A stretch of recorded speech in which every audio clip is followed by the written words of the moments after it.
Well, this is this morning's job. Probably a couple of days here. I'm going to pull this wall all apart. It's all toppled over. I'm going to pull that apart, push it back in, straighten it out, give them much more parking spots or parking area here. A few of these little trees, maple saplings will have to go. Push it back into that big rock. And then line it up with the ditch swale that I made here. Well, it's a bit of a hard place to work, but I got the old wall tore apart.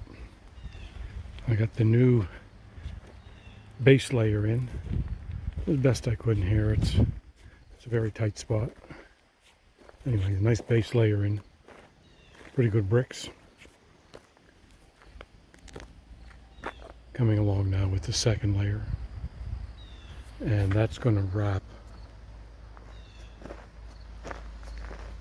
I had to dig a hole and anchor this big one in, and where they have their little drain coming out of that culvert up there, down, all down along here, I'm going to build a little wall right here.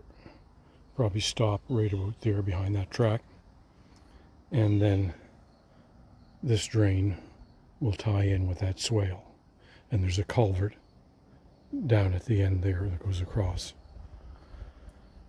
So I've got lots of top rock here, nice little finishers. If there's anything left, they would like an edge on the tree side there of the swale, kind of an identifier. And then when I get this all dressed up,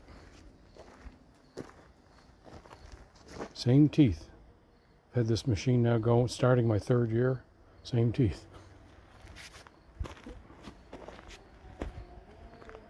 When I get this second layer on tomorrow, it doesn't look like much right now, but you get the second layer on, then the top edge dressed off, you know, like the fill. This is fairly powdery, silty fill. So as I come along with the top, I dig it out, and then dress the top off. And then I'll be filling this in with a real nice drainage stone. And they'll be able to park here for the winter. That's enough for today.